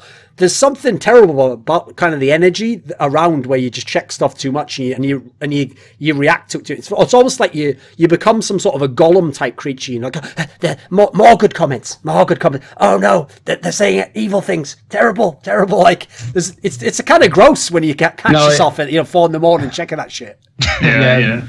There's I mean, I don't want to name names, but there was someone, I guess, before I even started doing analysis content that I met that was more or less in that state where I think they were getting ragged on nonstop for something else that happened on Reddit, on YouTube, and they would like sit up reading YouTube comments out loud, like we were at like an event or something, and they were literally reading YouTube and Reddit comments like to themselves and like literally bringing it up in conversation while we're sitting there at dinner. Okay. And they were getting so triggered by it, and I thought to myself like I could never be that person. Like, and it was kind of eye-opening because I never really had Reddit on my case or YouTube on my case or any of that, or Twitter in general. So seeing that firsthand made me more likely to know that I need to avoid that mentality at all costs. And I've gotten to the point where some days I'm just like, I'm not reading Reddit. Like, I'm just not in the mood. And I think that it's important for people that are new to be able to do that, because you really do not want to go down that route where you do become the golem, because I have seen people become the golem, and it is a very, very sad existence. You can also laugh at it though. Like, yeah. I know that what my first article that made it to the front page got like 350 comments, and I mean most of them were just about the article, not its quality per se. But one of them was because Thorin posted it, and there's this just amazing quote which was like, "This isn't even Thorin. It's some schlub named Sam Delorme." And I loved it so much that I just made it my caption on Twitter is just the best thing. So sometimes you can look at them and think like there's such fools that you can kind of revel in their stupidity per se. Oh yeah, definitely. Yeah. I mean, personally for me, I'm a bit self-destructive in the sense that I tend to like want to read every comment. And sometimes I just go like, I just feed the trolls way too much. And it's something that I've been trying to work on. It's been improving gradually, but it's still something I have problems with. Because sometimes there's a difference, right? Between like, sometimes I'll go in and try to, I think that this is wrong. This guy said this wrong. And like you see that comment upvoted, right? And you just go in, you respond. Like I remember one that happened recently. I responded and the guy started getting downvoted because like, I just proved them wrong, right? And then there's also like the other people that are just blindly hating on you, and those you should ignore. And I should be taking my own advice right now because I tend to give them way too much attention. Here's the thing. I actually think I have probably the best reply you could ever give to someone, which was normally I don't like debate stuff with people, especially if they're very aggressive, you know. If people are like very reasonable, sometimes I'll reply and say what I think, you know, and they can have a discussion. But like my kind of rule is if they're not polite, then I don't engage, you know. But one time someone just posted something like really rude, you know, like it wasn't even really on topic, you know, but like he used the topic to sort of like go into like really ridiculous detail and like paint me as though I was like a terrible person. And so all I did was I just replied and I said, I'm really sorry for whatever happened in life that made you this person. Like, I'm sure this isn't who you were going to be. And I know that you can get through it, but you just got to stay strong. And what's great about that was, right, you just know that just tore that motherfucker up on like another level, you know. It's like, it reminds me of in, I'm trying to. Oh, it's in the movie Glengarry Glen Ross, right? It's a classic movie, right? There's a scene where this Al Pacino's character, right, basically has to like dress down this guy who's an office manager who's fucked up massively. He's like cost people money.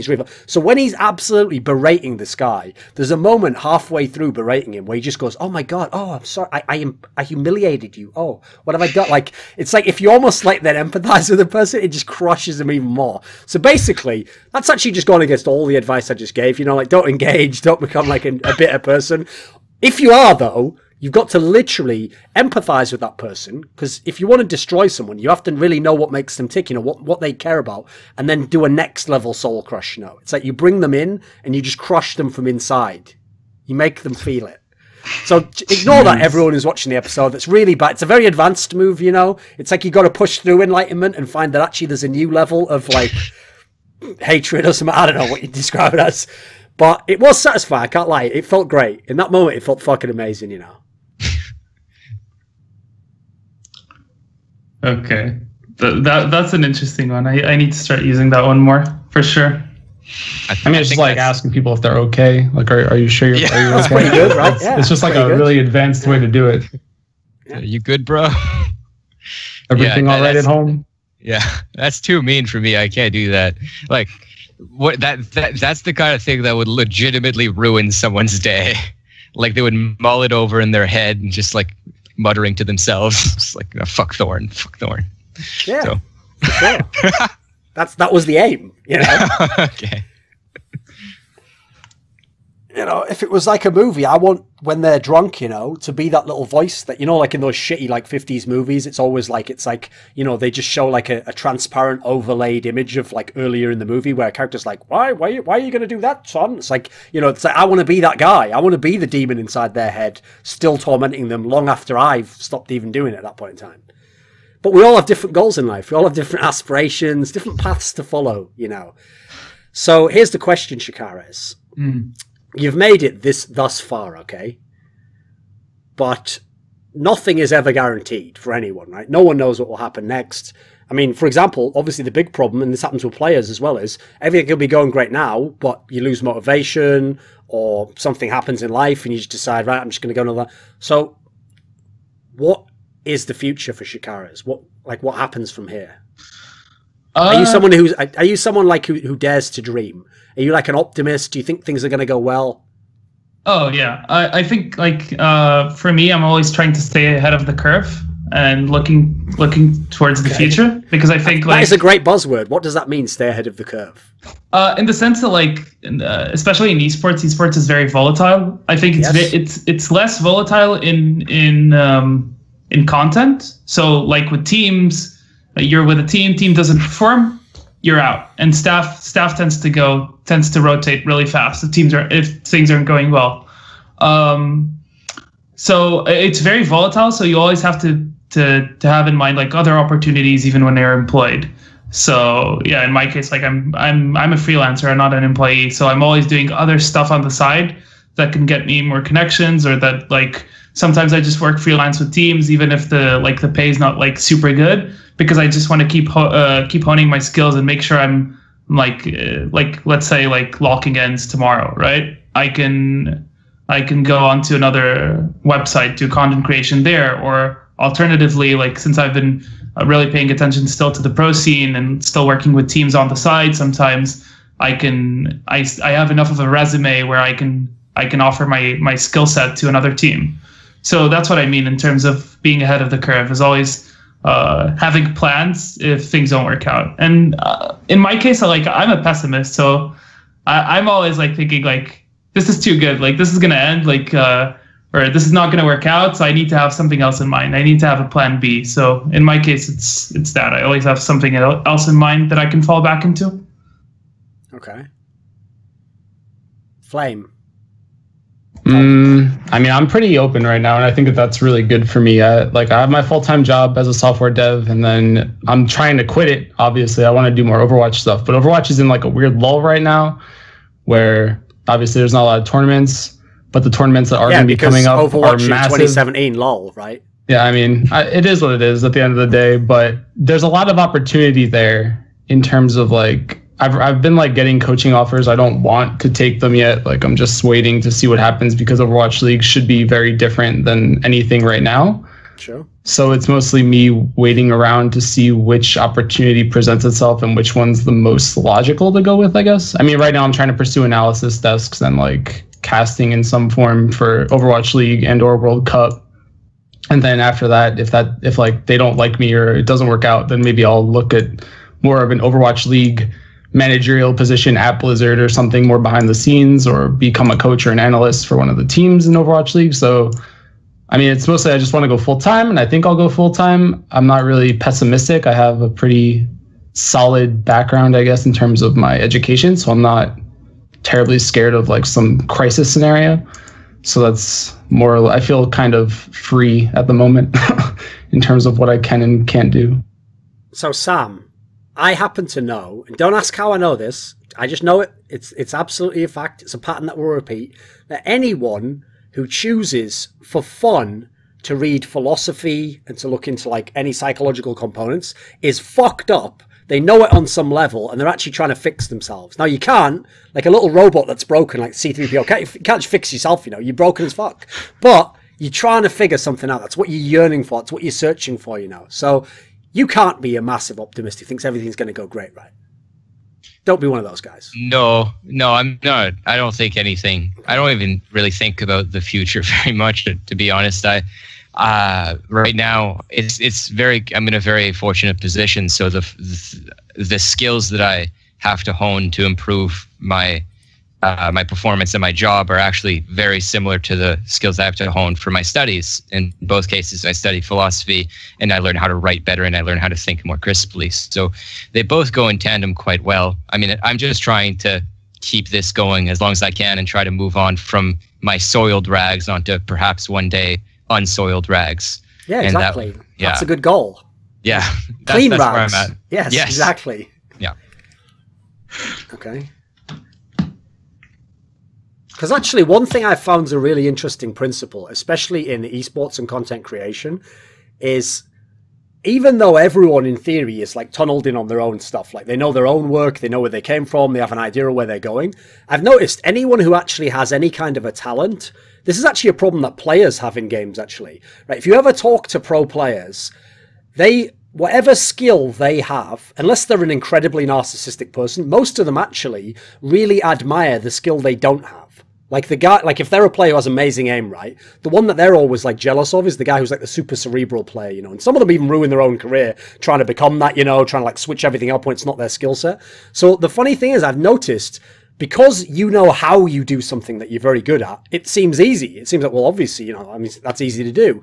But it's the thing you can't do that always seems tough. So I've noticed people in a bizarre way, like I say, unless they're incredibly like self-absorbed, they tend to actually undervalue their own skills. So whenever you see someone else in the industry, I've noticed, who's good, I'm surprised they can't do more, you know, that they don't do more, and they don't focus more on the good stuff, like, hey, why don't you do this over here, or start a series like this? And bizarrely, you can always see someone else's strengths, and they seem so obvious, and so, you're so good at this, you know, but for some reason, there's like a disconnect there. Like, as a person, you never quite see it the same way. Have you ever had that feeling? Yeah, like in my case, especially with writing, I think my biggest weakness, and one thing I look at like at Kelsey and Emily, is that they're really good at constructing a narrative, right? And making it coherent and like bringing up other stuff that, like when they're writing about a team. It's fucking gross when you read someone who's a really, really good writer. It's and just then like, right, they're writing and it's just like, you know, the phrasing's just fucking perfect. And they're nailing something in one sentence that would take you a paragraph. And then you go to write it yourself and you feel like a little kid in fucking like play school with a crayon, like, I can do it as well. It's like, Jesus, kill me now, please. Yeah, and in my case, it's a bit weird because like English is my first language and it isn't, because I was educated in English, so I actually learned English before Portuguese. But then when I changed to the Portuguese system, I kind of lost part of my English level, and then I had to get it back by doing classes. But I always feel like I'm a bit at a disadvantage in that sense.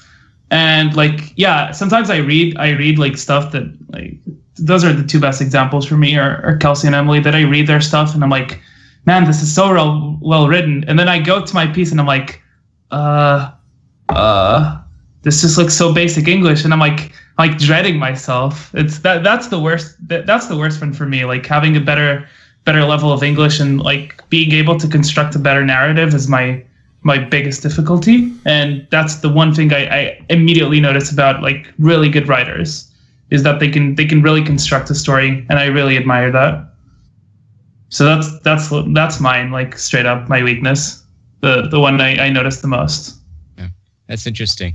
For me, I think there's a couple things. The first is that I'm 19 and I've only spoken English for like 6 years or something. I'm French. Fucking hell, the sub stories here, Flame. It's unreal. Like, I am doing pretty well considering I am not English native, you know. Fucking all right, boys. No, this is going to get pretty bad, but I actually have a lot, because I just didn't do grammar.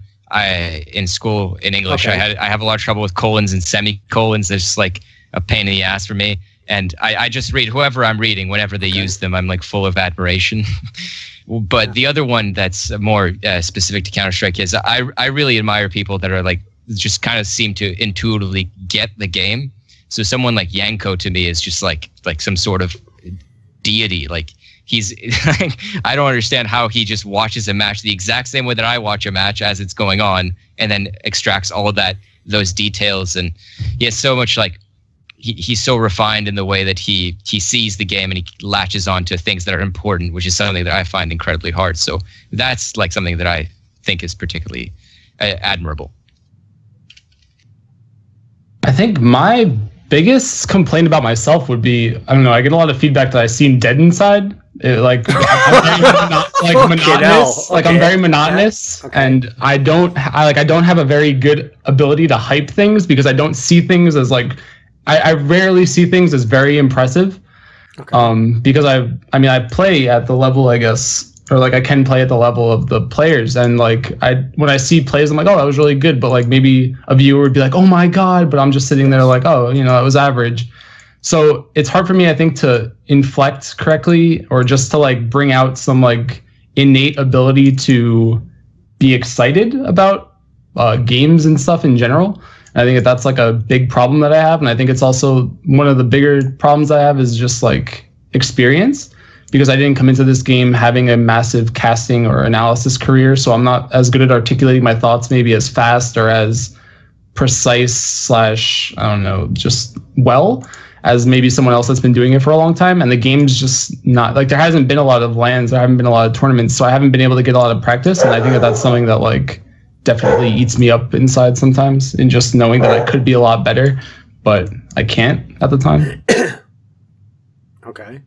So everyone I've noticed who's a good content creator, if I had to describe them in one defining quality that they all have, it would be a different version, but it's that everyone has basically their own perspective. And really, the reason why you follow that person is you just want to see their perspective. So that's why, for example, you might read 2 articles or watch 2 videos on the same topic. You want to know, how will this guy break it down? Or what will they do with what I already know about them as a person? How will they interact when they come to this fact, you know? And so in general, as a result, I feel like everyone who improved and became good and in any way became like viable as some sort of a job or got some following had to learn something unique themselves. Had essentially, if they were giving advice, they could only really figure out the advice they'd give to themselves, you know, it's like whatever they had to figure out was the real secret to getting them to the next level. So I'll give you one myself, okay, which is that when I first started doing a lot of content, I tried to do a lot of different stuff, you know, and initially, yeah, I had a very naive sense of I just want it to be good. You know, I want to do an interview that's good, and then I want to do a video that's good, etc. And the key I had personally was, along these lines of kind of how I'm modeling content creation, was eventually what I learned I tried to do was, no matter how good it is and how well I execute it, I want eventually, so that the piece of content I do, doesn't matter if it's the best one, it just has to be the one that only I could have done like that. And if I do that, then I know that the people who like my stuff, or even people who don't like it but would read it anyway to argue, you know, that's how I'll hook them in, you know. It's the idea that whether it's the best article on this player, the best video on this player, it'll be the only one that I could have done. So, Flame, give me kind of like a piece of advice if you were giving to yourself of something you had to learn to get good. What would be like a key piece that you'd give? I think confidence has been the biggest strength of mine in terms of just not caring. Like if someone contradicts me, like just being able to always stand up for myself or just be confident in what I'm saying, because people will nitpick and people have nitpicked. And I think that that's been like a constant struggle of people being like, oh, what makes you qualified? Like, who are you to say what you're saying? And I think as long as you're like, I don't know what the word is, as long as you're cocky enough to know that what you're doing is good, and that what you're saying has merit, and that you can back up yourself, I think that that's like a huge like skill that a lot of people have. I think second guessing yourself and second guessing your content is definitely not in your best interest, because if like people are pretty good at sensing fear and I think sensing weakness in people, and if you start showing that you're afraid of their criticisms, or that you're afraid maybe of or you just don't think that your content is as good as you maybe think it is, then they'll start attacking it more harshly, knowing that it'll break you. And there's a lot of people I think out there that want to see talent or writers or journalists or like content creators fail because just for their own personal gain. And I think that you have to be able to fight through that. And I think that that's like a very important skill. Okay. Shakarez, what is the secret?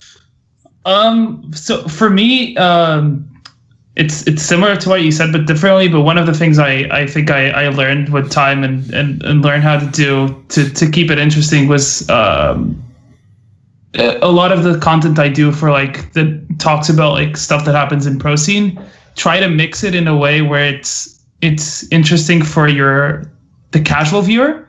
So like someone who doesn't really watch a professional match goes in and sees what this player did and break it down so it's interesting for him. But at the same time, it's in depth enough that a pro player comes in and sees it and thinks it's good. So for me, it's something that I think that really helped me was being able to keep my stuff like interesting for a casual fan base, but also interesting for the more specialized fan base. Because like I've had like pros and like some casuals saying, "Oh, this is really good," but at the same time, it's still easy enough to digest for like the more casual reader that doesn't understand so much about the game. And I think that's definitely something I learned how to do, and that helped me a lot. Come on then, Sam Delorme. The last sorry. One. All right. So it's sort of related to what Shakarez said, I guess. So we talked a lot about like doing your thing, and that would be sort of some kind of expertise, some vertical expertise. But I think that you can get too enthralled with your own stuff, and you fail to realize that. So maybe like, for example, a term that you might use might not have the same meaning for you as it does for other people, or even most people. And you kind of get lost in that. And so a sort of horizontal knowledge base of what other people are aware of and what they understand and how you can relate between the two is really important, because obviously like people have different experiences that you have. So they're not going to just automatically understand exactly what you mean. Okay. So how do you overcome that then? Well, I think one of the things is reading. Okay, so just this will be very specific to me, I guess, but it's reading different kinds of philosophy that other people enjoy, or even reading like enjoying content like I know you really like Jordan Peterson. So most people now that are intellectuals online, or young people that enjoy intellectual things, watch Jordan Peterson. Now, I don't particularly like Jordan Peterson, but because I don't dislike him either, but because I understand that most people really enjoy him, I will watch him so I understand where other people are coming from, and so I can interact with them better. I'll use their lingo, for example. And so I think that's helped me a lot. I'm not particularly good at it yet, but I'm doing my best at that. Also like Counter-Strike terms, and it has a lot to do with the language that you use, and I'm not particularly good at that. So that's what I'm doing. Okay.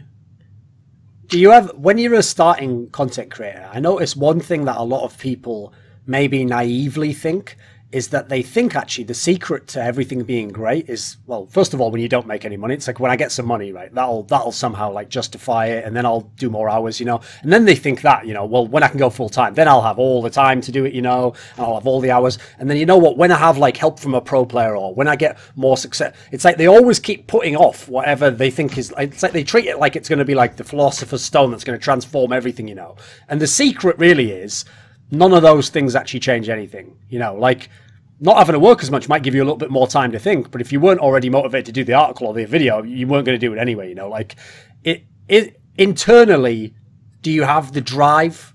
Does something push you forwards to make content? For me specifically, it personally helped me a lot that I have deadlines, and that's, I think. Okay. I think I could honestly I think that my YouTube channel could still be active and be like 100K subscribers or more instead of 40K if I was more consistent, and if I basically if I was more consistent and if I didn't put off stuff that I think of, right? Because like just having to do stuff, like in my case I have well, now it's more broad, but before, when I started off with LoLKing, I'd have to do 3 pieces a week, right? And if I didn't do 3 pieces a week, I'd get less money, and my boss would obviously not be very happy at me. So that's the other part. So if I did it multiple times, I'd probably get fired. So just having that pressure for me helped me a lot, and because I think consistency is definitely key, growing your brand, especially on YouTube, for example. Like you see the YouTubers that are now like getting in and they grow their channel fast, is because the algorithm changed to the point where it really favors daily or almost daily uploads, right?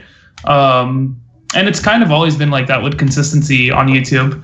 And for me, like just having those deadlines, you need to have it by Wednesday. Now I make my deadlines because I manage the whole content planner every week, written content. But I set the deadlines for myself based on what the other writers do, so I fill in the days they can't.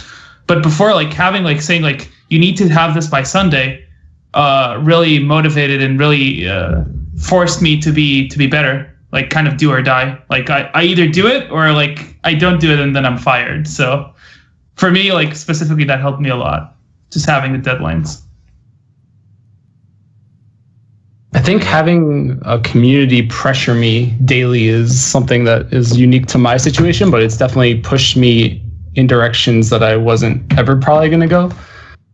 Like I started off like with a really small stream, like 50 viewers, and then now it's at like I get around like 200-ish, but my Discord's up to like 3,000 people, and they're all kind of like these little like Overwatch competitive community, like the people that are really active on Reddit and the people that are really active in Twitch chat and like really want good discussion. And so they kind of look to me as like, oh, when's your next video? Like, when's your next stream? I really want to see what you think about this match. And having them has been like its own little motivation for me that I think has been really important in terms of just me being consistent about it. I have strayed away from YouTube more so now because I haven't really felt very, I don't know what the word is. Like the feedback I get on my YouTube videos is so polarizing compared to the feedback I get from the Twitch audience that I'm viewing. I think it's more value in me growing stream wise than YouTube wise at the moment. But as far as watching the matches and putting out the VODs and doing all that other stuff, it's been really, really helpful to just have a lot of voices that are saying, oh, what, are you streaming tonight? Like, when are you going to watch this? Are you going to watch this? Did you see that match last night? What do you think about this? And like, it's that in itself, I think has been like really valuable. Yeah. For me, I think it was as soon as I started getting actual people that cared about my work following me, it made me feel like if I wrote something that like it would be heard, which made me super motivated to write a lot. I remember during my exam period, I actually spent more time writing than I did studying, so that was unfortunate. But that was how like motivated I was at that time to just produce. And I think that's like really to me that's just that's really engaging. I don't know, there's something addicting about having people like take in your ideas and maybe reject them, or just like bouncing back your ideas on something, as long as it's not just throwing them in like some ether of no one cares. I think that's super interesting and exciting for me. So I think that as long as there's that, to me, that's enough motivation for me. It's all right. During my exam period, I completed Metal Gear Solid. So I actually look back on that very fondly. It was fantastic, you know, Liquid Snake and all that. Can't really remember how the exams went, you know. But it doesn't really matter. It was a fantastic time. Really, yeah, they're right. You know, the school days are the best days of your life. No, what's funny is to go the other way. So I mentioned like the bitterness and how tough it is to make it, you know, and how, it can be like a very competitive world, you know, where people think there's scarcity and they're all fighting with each other to see who makes it and thus battling each other. What's funny is every now and then, if I ever get super chemically altered, that's actually the way that you can say it and not have people demonetize your video. If my chemical state is ever altered, sometimes I actually sort of get a moment of clarity where I realize it's actually really cool to be part of a community of people who make content and these sorts of things. And it's actually, even though you don't want to be like, I was just lucky entirely, you know, because you know it was a lot of hard work and that you had to persist and all these things and improve. At the same time, I get like a feeling of gratitude, you know. It's actually really cool that you can be heard and that you can produce things and you can kind of express yourself. It's also really great, actually, when you get past the negativity, there really is this cool community of people who are like, other people who will support you and who'll help you with things and who'll point things out for you.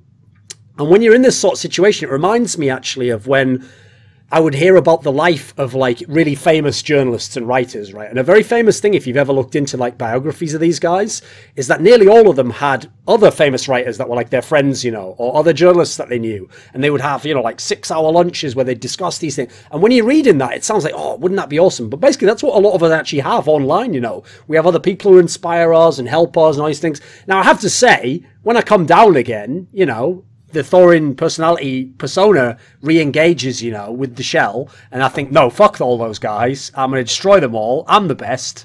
And let's see if there's anyone I can crush on Twitter. So it's not a permanent state, you know. You go into that temporarily. But it is pretty cool, right? There is something rewarding about being part of the community. Yeah, totally. I think that's what's so exciting about it, especially since I know you mentioned this in one video, like the kind of like the plethora of Counter-Strike writers kind of sprang up around similar times, and so very few of us have much traction.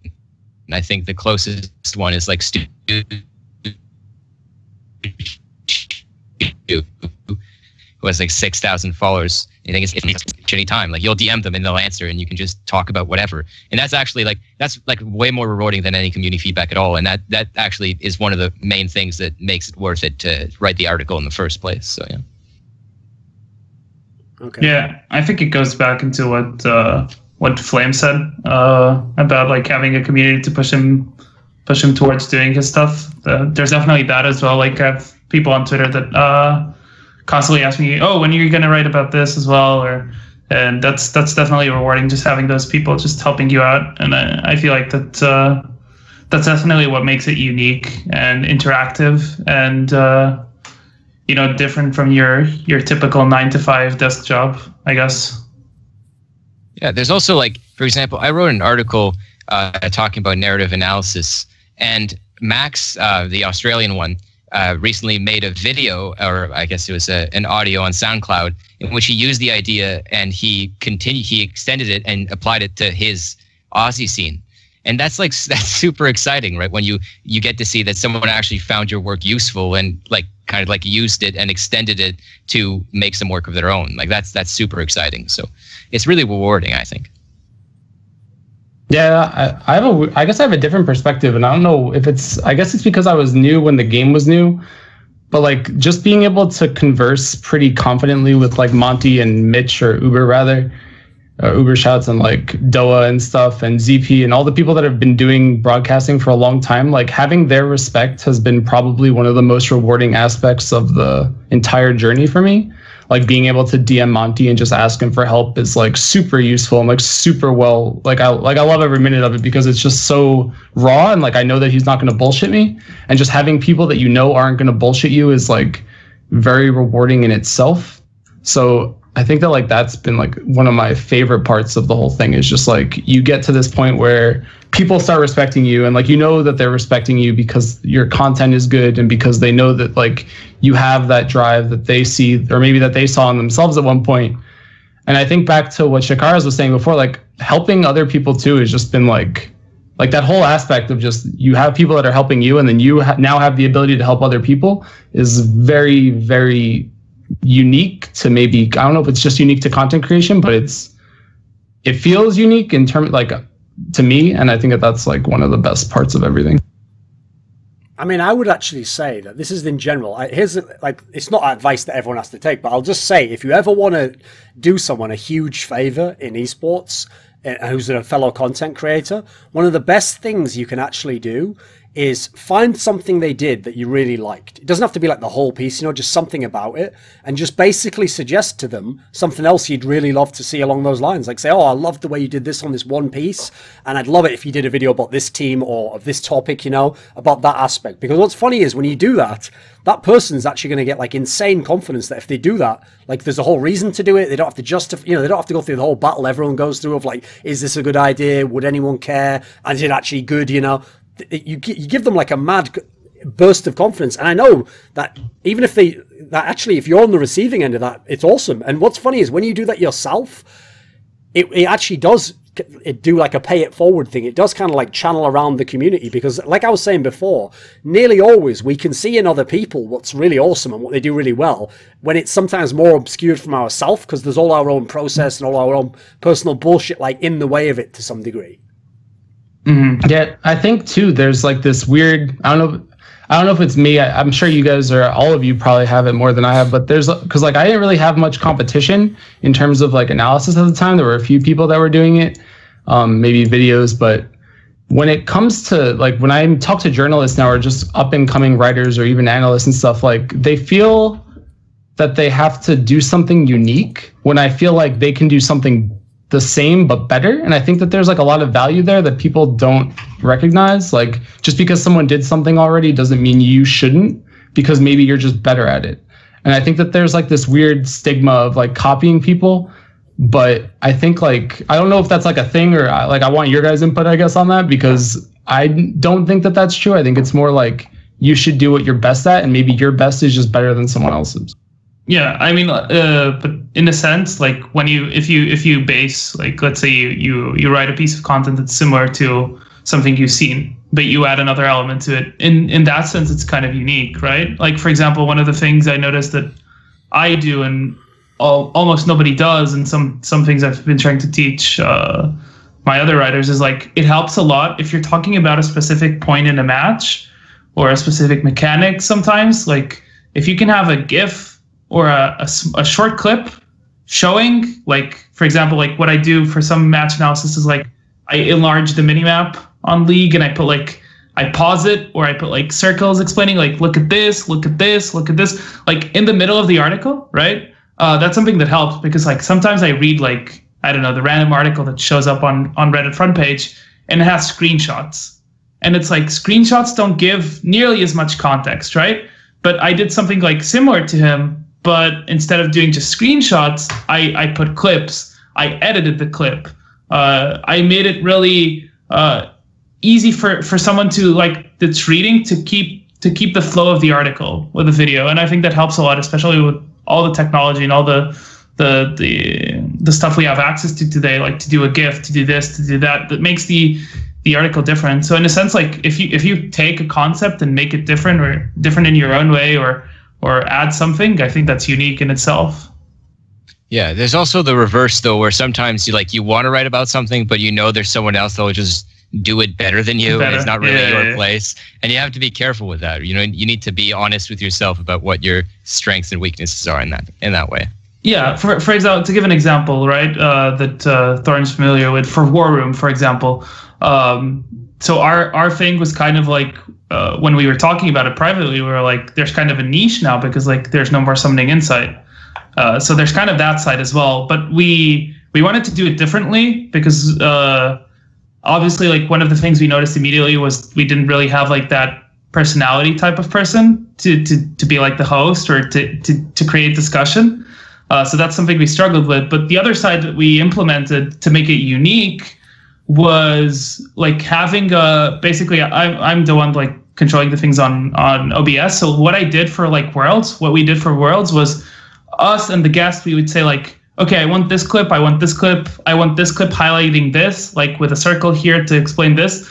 So midway through the program, we changed the scene to the scene where our cameras are like super, super small, and we have like a clip, and we play the clip and we break it down and we discuss it.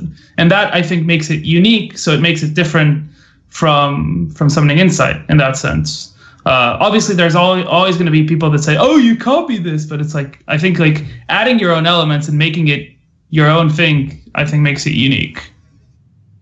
No, funny enough, I mean, I obviously, since I kind of eliminated that was my realization, my epiphany in my career, you know, was that you do things from your own perspective.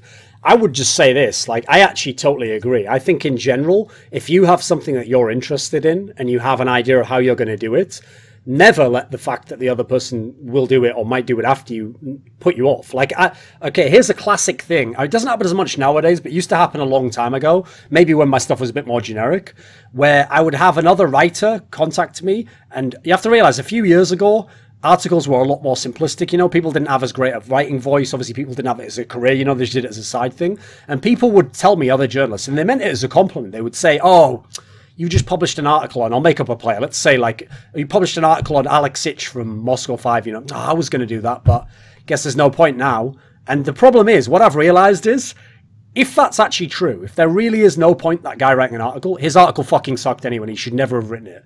Because if he really has his voice sorted out and he knows kind of what he wants to say, there's no way I'm going to get through all that. I'm not him. Like, how the fuck would I know what he's going to say and how he's going to say it? So it's like the idea that, like, oh, well, one person wrote an article about Michael Jordan. Guess the rest of us can just hang it up. I mean, that's off the board now. Like, no, you could write a million really interesting articles about that guy from your stance and your perspective, you know. So I would just say, if someone's concerned about that, they just need to figure out more themselves what they would have said. What would their voice have been? What would their take have been? If anything, it could actually make your article better. Like, say this guy does the generic piece, you know, it's like the history of the guy and some basic things that everyone knows. Right, well, he's actually set the bar higher for you, where you have to cut all that out now, and you have to do something that he didn't do. So actually, you might end up with a way better piece, where he's kind of forced you out of the comfort zone of the easy things you could have said, and you only focus on your points, and your piece might end up being, like, not only a supplement to his, but better. You basically incorporate his into yours and make a way better piece. I think that's the mentality you got to have, young Padawan. Welcome, everybody. Blessed are those that visit this channel and enjoy the content here. Hey guys, this is Stewie from Cloud9.